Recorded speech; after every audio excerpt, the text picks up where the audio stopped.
Hello student, কেমন আছো সবাই? মুন্না ইংলিশ কর্নারে তোমাদেরকে স্বাগতম। মেডিকেল প্রস্তুতির কোশ্চেন সলভ ক্লাসে তোমাদেরকে স্বাগতম। আমরা আজকে মেডিকেল অ্যাডমিশনের 19-20 সেশনে যে ইংলিশ অংশটুকু এসেছিল সেটুকু সমাধান করে দেব খুবই বিস্তারিত আলোচনার মাধ্যমে। কথা না বাড়িয়ে ক্লাস শুরু করা যাক। প্রথম কোশ্চেন যেটা ছিল সেটা দেখো, বলছে which one is the closest word to fill up the gap in the sentence. বলছে Safrina has lost her cellphone again. Safrina আবার তার সেলফোনটা হারিয়ে ফেলছে। This is the second time this dash. দেখো আমি তোমাদের একটা কথা বলি, রাইট ফর্ম অফ ভার্বে বলা হয়েছে যখন একটা কাজ অনেকবার হয়েছে আবার হওয়ার সম্ভাবনা আছে এমন বুঝালে প্রেজেন্ট পারফেক্ট টেন্স হয়। তার মানে আগে কয়েকবার হয়েছে আবারও ভবিষ্যতে হওয়ার সম্ভাবনা রয়েছে, অথবা second time, first time, third time এগুলো যদি উল্লেখ থাকে প্রেজেন্ট পারফেক্ট টেন্স হবে। তাহলে এই যে গ্যাপটা আছে দিস ইজ ড্যাশ, তাহলে এখানে কোনটা হবে আনসার বলো?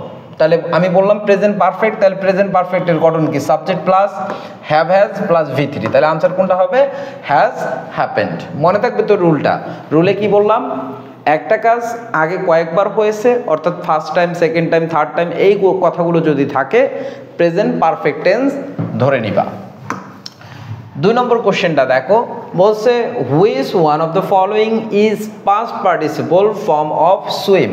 বলছে সুইমের পাস্ট পার্টিসিপল ফর্ম কোনটা? আমরা জানি ভার্বের 4টা ফর্ম হয়, প্রেজেন্ট, পাস্ট, পাস্ট পার্টিসিপল এবং ভার্বের সঙ্গে আইএনজি ফর্ম, তাই কি না? এই যে ভার্বের সুইম এর পাস্ট পার্টিসিপল ফর্ম কোনটা? তাহলে আমরা প্রথমে সুইমের পাস্ট ফর্ম কোনটা সেটা আগে দেখি। সুইমের পাস্ট ফর্ম কি? সোয়াম। এর পাস্ট পার্টিসিপল হচ্ছে সোয়াম। তাহলে এস এ যদি থাকে সেটা হবে পাস্ট ফর্ম, ইউ যদি থাকে সেটা হবে পাস্ট পার্টিসিপল ফর্ম। দেখো তো কোনটা আনসার? এটা আমরা বুঝতে পারছি কোশ্চেনটা। এরপরে 3 নম্বর কোশ্চেন দেখো, I am accustomed that such a life. তাহলে অ্যাকাস্টমেড এটা অ্যাপ্রোপ্রিয়েট প্রিপোজিশন থেকে এসেছিল। অ্যাপ্রোপ্রিয়েট প্রিপোজিশন থেকে কোশ্চেন আসে না এমন কোনো অ্যাডমিশন টেস্ট মূলত হয়নি, হবেও না। এই জন্য অ্যাপ্রোপ্রিয়েট প্রিপোজিশন যত তাড়াতাড়ি সম্ভব তোমরা পড়ে ফেলবা। তাহলে অ্যাকাস্টমেড এরপর প্রিপোজিশন বসে অ্যাকাস্টমেড টু, অভ্যস্ত, মানে কোনো কিছুর সঙ্গে অভ্যস্ত, খাপ খাইয়ে নেওয়া, এমন অর্থে অ্যাকাস্টমেড টু হয়। তাহলে I am accustomed to such a life, আমি এমন জীবনের সঙ্গে অভ্যস্ত। এরপর 4র্থ কোশ্চেনটাতে যাওয়া যাক। Choose the correct word to fill up the gap in the following sentence. Alam dash in Dhaka for the 10 years। আমরা কি জানি কোনো সেন্টেন্সে ফর বা সিন্স, ফর অথবা সিন্স প্লাস যদি টাইম থাকে, এটা মূলত প্লাস টাইম থাকলে কোন টেন্স হয়? পারফেক্ট কন্টিনিউয়াস টেন্স হয়। কোন টেন্স হবে? Perfect continuous tense. তাহলে পারফেক্ট কন্টিনিউয়াস টেন্সের গঠন অনুযায়ী আছে কোনটা? এটা আছে, তাই কি না? কিন্তু এখানে আমরা অ্যাডমিশন টেস্টে কোশ্চেন দেখার সঙ্গে সঙ্গে অপশন দেখে ডিসিশন নিব না যে এটাই কারেক্ট। বাকি পুরো সেন্টেন্সটা আগে ভালো করে পড়তে হবে, ঠিক আছে? তার মানে আমি অর্ধেক পড়লাম, পরে যদি গ্যাপটায় কি বসবে সেটা যদি ফাইন্ড আউট করতে যাই অবশ্যই তোমরা ভুল করতে যাবা, ঠিক আছে? এজন্য আমার উপদেশ হচ্ছে তোমরা কি করবে, পুরো সেন্টেন্সটা আগে ভালো করে পড়বা। নাও হি লিভস ইন রংপুর। বর্তমানে সে রংপুরে বসবাস করে, তাই কি না? তাহলে এখানে দেখো আগে বসবাস করত, এখন রংপুরে বসবাস করে। আগে কোথায় বসবাস করতো? ঢাকায়। তার মানে যেহেতু আগের কথা বলছে তার মানে এখানে প্রেজেন্ট হওয়ার কোনো চান্স নেই। তাহলে কোন টেন্স হবে? Obviously past. তাহলে পাস্ট টেন্সে আছে কোনটা? দেখো এটা। বুঝাইতে পারছি বিষয়? এই জন্য এই অংশটুকু যদি না থাকতো তাহলে আমরা নিঃসন্দেহে আনসার দেখাইতাম কি? Alam has been living in Dhaka for 10 years। সেন্টেন্সটা শুনতে ভালো শোনাইতো, ঠিক আছে? যেহেতু পরের অংশ বলছে নাও হি লিভস ইন রংপুর, বর্তমানে সে রংপুরে বসবাস করে, তার মানে আগে ঢাকায় বসবাস করতো এটা বলছে, এই জন্য পাস্ট ইনডিফিনিট টেন্সে করতে হয়েছে। পরের অংশটুকু দেখো, আবার টেন্স থেকে কোশ্চেন আছে, which one of the following is an example of present perfect continuous tense. আমরা কি বললাম? প্রেজেন্ট পারফেক্ট কন্টিনিউয়াস টেন্সের গঠন কি সেটা বলো। প্রথমে সাবজেক্ট বসে, এরপরে হ্যাভ বিন অথবা হ্যাজ বিন বসে। কি বসে? হ্যাভ বিন অথবা হ্যাজ বিন। এরপরে ভার্বের সঙ্গে কি বসবে? ING plus extension. কোথায় আছে দেখো, হ্যাড আছে, পাস্ট পারফেক্ট কন্টিনিউয়াসের গঠন এটা, এই যে প্রথমটাই হয়েছে answer. It has been raining, it has been raining. এরপরে 6 নম্বর কোশ্চেনে যাওয়া যাক। বলছে which of the following sentence is correct, নিচের কোন সেন্টেন্সটা কারেক্ট। এটা মূলত কন্ডিশনাল সেন্টেন্স থেকে আসে। তোমাদের যদি একটু সময় থাকে আমি কন্ডিশনাল সেন্টেন্সের থেকে কোশ্চেন যেহেতু বারবার আসে, আমি তোমাদের 1 মিনিটের মধ্যে পুরো কন্ডিশনাল সেন্টেন্সটা বুঝাই দিই। দেখো কন্ডিশনাল সেন্টেন্স 4 প্রকার, zero condition, first condition, second condition, third condition. ইফের পর যখন প্রেজেন্ট ইনডিফিনিট টেন্স হয়, কোন টেন্স? প্রেজেন্ট ইনডিফিনিট, তাহলে পরেরটাও প্রেজেন্ট ইনডিফিনিট টেন্স হয় যদি সেটা চিরন্তন সত্য বোঝায়। কি বোঝায় বলো? চিরন্তন সত্য বোঝায়। বুঝছো বিষয়টা? এটা হবে কোন কন্ডিশন? Zero condition. আবার দেখো ফার্স্ট কন্ডিশন কি হবে? ফার্স্ট কন্ডিশনে বলছে ইফের পর যদি প্রেজেন্ট ইনডিফিনিট টেন্স পাই আমরা, প্রেজেন্ট ইনডিফিনিট, তাহলে পরেরটার গঠন হবে সাবজেক্ট প্লাস শ্যাল অথবা উইল। কি হবে? সাবজেক্ট প্লাস শ্যাল অথবা উইল হবে। এবার দেখো সেকেন্ড কন্ডিশনে কি বলা হয়েছে? ইফের পর যদি পাস্ট ইনডিফিনিট টেন্স থাকে, কোন টেন্স থাকে বলো? পাস্ট ইনডিফিনিট, তাহলে পরেরটার গঠন হবে সাবজেক্টের পর উড অথবা কুড হবে, উড অথবা কুড হবে, উড অথবা কুড, তখন ভার্বের বেস ফর্ম বসবে। থার্ড কন্ডিশনে কি বলছে? ইফের পর পাস্ট পারফেক্ট টেন্স হলে, পাস্ট পারফেক্ট টেন্স হলে পরের যে অংশটুকু থাকবে সেখানে হবে সাবজেক্টের পর উড হ্যাভ অথবা কুড হ্যাভ, উড হ্যাভ অথবা কুড হ্যাভ প্লাস কি V3 বসবে। দেখো তো 1 মিনিটের মধ্যে পুরা কন্ডিশনাল সেন্টেন্স শেষ। তাহলে ইফের পর প্রেজেন্ট ইনডিফিনিট, পরেরটা প্রেজেন্ট ইনডিফিনিট হবে যদি চিরন্তন সত্য বোঝায়, আর চিরন্তন সত্য না বোঝালে ইফের পর প্রেজেন্ট ইনডিফিনিট, পরেরটা শ্যাল অথবা উইল হবে। ইফের পর পাস্ট ইনডিফিনিট হলে শ্যালের পাস্ট হচ্ছে শ্যাল উইল থাকলে আমরা উড বসাবো অথবা কুড বসাবো, ঠিক আছে। ইফের পর যদি পাস্ট পারফেক্ট হয় তাহলে উড হ্যাভ অথবা কুড হ্যাভ প্লাস V3, তার মানে পরেরটাও পারফেক্ট করতে হবে। তাহলে দেখো এই গঠনটা কোথায়, কোন সেন্টেন্সের মধ্যে আমরা পাচ্ছি সেটা ভালো করে দেখি। বলছে if I one the lottery, এই যে বলছে if I one the lottery, আমরা কি জানলাম একটু আগে? ইফের পর পাস্ট ইনডিফিনিট থাকলে পরেরটা উড অথবা কুড আছে কি? নাই, এই জন্য হবে না। If I win the lottery I shall buy a big house, সেন্টেন্সটা ঠিক আছে। পরের সেন্টেন্স দেখো if I won the lottery I will, past indefinite পরেরটা would থাকলে এটা ঠিক হইতো। তাহলে if I won the lottery, one আছে past indefinite, if এর পর পরেরটা কি হবে? would অথবা could, যেহেতু নাই হবে না, তার মানে আনসার কোনটা হবে? B নম্বর আনসার। সবাই বুঝতে পারছি? এরপর 7 নম্বর কোশ্চেনে যাই। For the present perfect tense, বলছে নিচের কোনটা প্রেজেন্ট পারফেক্ট টেন্স। দেখো টেন্স ফাইন্ড আউট থেকেও মূলত কোশ্চেন আসে। মেডিকেলে সব কোশ্চেন যে কঠিন হয় এমনটা না, সহজ ধরনের কোশ্চেনও আসে, মানে টেন্স আইডেন্টিফিকেশন থেকে কোশ্চেন আসে। তাহলে দেখো বলছে প্রেজেন্ট পারফেক্ট টেন্স, আমি একটু আগে বললাম প্রেজেন্ট পারফেক্ট টেন্স যদি হয় তাহলে গঠন হবে সাবজেক্ট প্লাস হ্যাভ অথবা হ্যাজ প্লাস কি পারফেক্ট মানেই হচ্ছে V3। দেখো কোথায় আছে হ্যাভ হ্যাজ V3, এই যে Ashraf has gone to Faridpur, Ashraf has gone to Faridpur, কাহিনী শেষ। পরের কোশ্চেনটা দেখি। বলছে synonym for ability are all, সবগুলো সিনোনিম হচ্ছে অ্যাবিলিটির সিনোনিম। অফ দ্য ফলোয়িং, নিচের সবগুলো অ্যাবিলিটির সিনোনিম এক্সেপ্ট, কোনটা বাদ দিয়ে? এক্সেপ্ট মানে বাদ দিয়ে, ব্যতীত, তাহলে কোনটা বাদ দিয়ে সবগুলো অ্যাকসেপ্টের সিনোনিম? ট্যালেন্ট মানে কি? মেধা, প্রায় অ্যাবিলিটির সিনোনিম অর্থে ব্যবহৃত হচ্ছে। তারপরে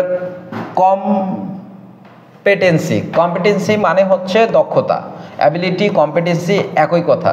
স্কিল মানেও কি? দক্ষতা, তার মানে এই তিনটা হচ্ছে অ্যাবিলিটির সিনোনিম। তাহলে অ্যাভেল মানে সুযোগ গ্রহণ করা। আমরা একটা জিনিস মনে রাখবো, অ্যাভেলের পর অ্যাপ্রোপ্রিয়েট প্রিপোজিশন অফ বসে এবং অ্যাভেল এর পর মূলত একটা যদি সেন্টেন্স ব্যবহার করতে চাও তাহলে এরপর রিফ্লেক্সিভ প্রোনাউন ব্যবহার করতে হয়। যেমন I am avail my self of buying the book, বুঝছো বিষয়? এই ক্ষেত্রে আমরা কি ব্যবহার করতে পারি? অ্যাভেলের পর একটা রিফ্লেক্সিভ প্রোনাউন ব্যবহার করতে পারি, তার মানে অ্যাভেলের পর রিফ্লেক্সিভ প্রোনাউন আসে। Which one of the following is not a noun, নিচের কোনটা নাউন নয়, মানে parts of speech find out করতে বলছে, নিচের কোনটা নাউন নয়। তাহলে আমরা নাউনের, তোমাদের নাউন চিনতে যদি সমস্যা হয় আমার নাউনের ক্লাসটা দেখে নিতে পারো। আমি বলছিলাম হুড যদি থাকে সেটা নাউন হয়, টিওয়াই যদি থাকে নাউন হয়, নেস যদি থাকে নাউন হয়, তার মানে এই তিনটা নাউন। ফেয়ার হচ্ছে কি? ফেয়ার অ্যাডজেক্টিভ, এলওয়াই আছে, অ্যাডজেক্টিভের সঙ্গে এলওয়াই যুক্ত হলে অ্যাডভার্ব হয়, তার মানে এটা অ্যাডভার্ব। তাহলে আনসার কোনটা হবে? ফেয়ারলি। বুঝছো বিষয়? নেক্সট কোশ্চেনটা দেখো। 10 নম্বর, ফর প্রেজেন্ট কন্টিনিউয়াস টেন্স, মানে টেন্স থেকে 3টা কোশ্চেন আসছে, তাই কি না? তাহলে প্রেজেন্ট কন্টিনিউয়াস টেন্স আমরা কি জানি, যে প্রেজেন্ট কন্টিনিউয়াস হচ্ছে সাবজেক্ট প্লাস অ্যামিজ আর ভার্বের সঙ্গে আইএনজি, যেহেতু এগুলো একটাতেও নাই, এগুলো একটা হওয়ার কোনো চান্স নাই, তাহলে আনসার কোনটা হবে? আনসার হবে এ। ঠিক আছে, don't make so much noise, I am trying to work. দেখো I am trying to work, subject plus am is are ভার্বের সঙ্গে আইএনজি। 11 নম্বর কোশ্চেন দেখো, বলছে which one of the following sentence is in a passive form, নিচের কোন সেন্টেন্সটা passive ফর্মে আছে? তাহলে প্যাসিভ ফর্মে থাকতে গেলে কি করতে হবে আমরা জানবো, অবজেক্টটা সাবজেক্টের জায়গায় থাকবে, মানে যেটা কাজ করতে পারবে না সেই জিনিসটাই সাবজেক্টের জায়গায় থাকবে। দেখো somebody is using the computer, এটা প্রেজেন্ট কন্টিনিউয়াস টেন্স এবং কি আছে? অ্যাক্টিভে আছে। কে ইউজ করতেছে? Somebody. Subject somebody has cleaned the room, কে ক্লিন করছে? Somebody, active subject. They are building a new road, কে তৈরি করতেছে? তারা, এইগুলো সাবজেক্ট। তাহলে যেহেতু সাবজেক্ট সাবজেক্টের জায়গায় আছে, অ্যাক্টিভ প্যাসিভ হওয়ার কোনো চান্স নেই। এখন দেখো the room has been cleaned, তাহলে কে ক্লিন করছে? রুম? অবশ্যই না, এটা কি প্যাসিভে রয়েছে, কারণ সাবজেক্টটা কাজটা করতে পারে না। তাহলে কে ক্লিন করছে? রুম? অবশ্যই না, কেউ একজন করছে, কিন্তু সাবজেক্টের জায়গায় সেটা নাই, অর্থাৎ প্যাসিভে আছে। দ্যাটস ওয়াই এটা কি হবে? প্যাসিভ। এরপরে আসি 12 নম্বরে, বলছে অ্যান্টোনিম অফ রিফ্র্যাক্টরি। রিফ্র্যাক্টরি মানে কি জানো? রিফ্র্যাক্টরি মানে হচ্ছে আমরা বলি না জেদি, একঘেয়েমি, ঠিক আছে, এই জেদি বা অবাধ্য অর্থে আমরা রিফ্র্যাক্টরি ব্যবহার করতে পারি, রিফ্র্যাক্টরি। তাহলে স্টাবর্ন মানেও জানি আমরা জেদি, স্টাবর্ন মানে কি?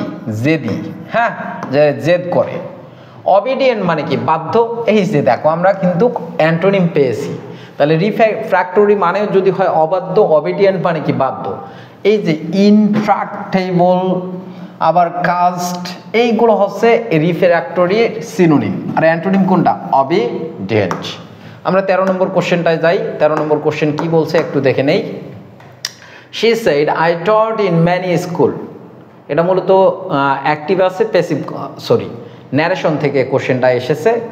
এই ন্যারেশনে বলছে এটা ডিরেক্ট আছে, ইনডিরেক্ট করতে বলছে। আমরা ন্যারেশনের ক্ষেত্রে কি জানি? প্রেজেন্ট থাকলে পাস্ট করতে হয়, আবার পাস্ট ইনডিফিনিট থাকলে পাস্ট পারফেক্ট করতে হয়, রিপোর্টেড স্পিচ যেটা আছে। তাহলে এটা রিপোর্টিং ভার্ব, এটা কি? Reported speech. এটা কোন টেন্সে আছে? পাস্ট ইনডিফিনিটে। তাহলে I taught in many school, past indefinite আছে, তাহলে পাস্ট পারফেক্টে আছে কোন জায়গায় সেটা দেখো। তাহলে she said she had educated, হ্যাঁ ঠিক আছে, কিন্তু এই যে ইনভার্টেড কমার পরিবর্তে দ্যাট বসবে, এখানে দ্যাটটা নাই, এ কারণে এটা হবে না। পরের কোশ্চেনটা দেখো, পরের অপশনটা she said that she taught, past perfect হবে কিন্তু পাস্ট ইনডিফিনিটে রাখছে। শি সেড ইনভার্টেড কমার পরিবর্তে দ্যাট বসবে, এখানে নাই, তা এ কারণে হবে না। তাহলে she said that she had taught in many school, তার মানে সেন্টেন্স কারেক্ট কোনটা? D number. সবাই বুঝতে পারছো? ইনভার্টেড কমার পরিবর্তে কি বসে? অ্যাসার্টিভ সেন্টেন্সে দ্যাট বসে। এরপর 14 নম্বর কোশ্চেনটা দেখো, the word right has been use as a verb in which sentence. দেখো রাইট ওয়ার্ডটা বিভিন্ন সেন্টেন্সে বিভিন্ন অর্থে ব্যবহৃত হতে পারে, বিভিন্ন পার্টস অফ স্পিচ হিসেবে ইউজ হতে পারে। তার মানে একটা ওয়ার্ড বিভিন্ন সেন্টেন্সে বিভিন্ন পার্টস অফ স্পিচ হিসেবে ব্যবহার হতে পারে। সেক্ষেত্রে আমাদের করণীয় কি? দেখতে হবে ওয়ার্ডটা কোন পজিশনে আছে। আমি তোমাদের রাইট 4টা সেন্টেন্সে কোনটা কোন পার্টস অফ স্পিচ হিসেবে আছে আমি বলে দিচ্ছি। It is a matter of right of, কি বলতো? প্রিপোজিশন না? আমরা জানি প্রিপোজিশনের পরে যে ওয়ার্ডটা থাকে সেটা নাউন হয়, বলছে এটা অধিকারের বিষয়। তাহলে প্রিপোজিশনের পরে যে ওয়ার্ড থাকবে সেটা কি? নাউন।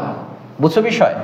বলছে he is the right man, man কি নাউন না? নাউনের পূর্বে যদি যে ওয়ার্ডটা থাকবে সেটা অ্যাডজেক্টিভ। আবার দেখো সার্ভ হিম রাইট, তাকে ভালোভাবে সার্ভ করো। কিভাবে সার্ভ করবে? ভালোভাবে, দ্যাটস ওয়াই এটা অ্যাডভার্ব।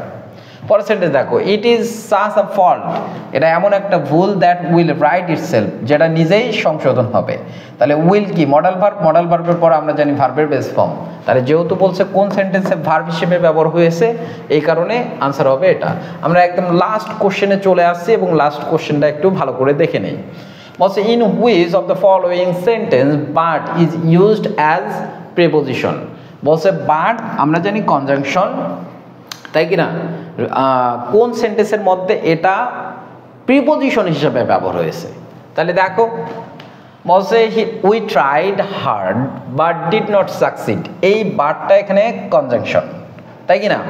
বলছে there is no one but likes him, এখানে বাটটা মূলত নেগেটিভ রিলেটিভ। এই ধরনের আমি যদি ভুল না বলে থাকি 21 বা সেশনে এই ধরনের একটা কোশ্চেন এসেছিল যে বাট এখানে কি, অপশনগুলো ছিল কনজাংশন, তারপর নেগেটিভ রিলেটিভ, প্রিপোজিশন। তাহলে আনসার কি হবে বলো তো? Negative relative. নেগেটিভ রিলেটিভ, কারণ অর্থটা নেগেটিভ বোঝাচ্ছে এবং রিলেট করতেছে প্রোনাউনকে, এই প্রোনাউনের অর্থে ব্যবহৃত হয়েছে। অর্থাৎ there is no one who does not like him, তাহলে হু ডাজ নটের পরিবর্তে আমরা কি ব্যবহার করছি? বাট। এরপরে দেখো none but the brave deserves the fair, এই যে বাটটা এখানে সারা অর্থে ব্যবহৃত হয়েছে। তার মানে কি ছাড়া? সাহসীরা ছাড়া কেউ এটা ডিজার্ভ করে না, ঠিক আছে? তাহলে এই সারা অর্থে অর্থাৎ বাট প্রিপোজিশন হিসেবে এখানে ব্যবহৃত হয়েছে, ঠিক আছে? এরপরে কোশ্চেন, আমাদের কোশ্চেন মোটামুটি 15টা শেষ হয়ে গেছে। তো পরের কোনো ক্লাসে দেখা হচ্ছে নতুন কোনো কোশ্চেন নিয়ে। ততক্ষণ পর্যন্ত ভালো থাকো, সুস্থ থাকো, নিজের প্রিপারেশন খুব ভালোভাবে নাও। ধন্যবাদ।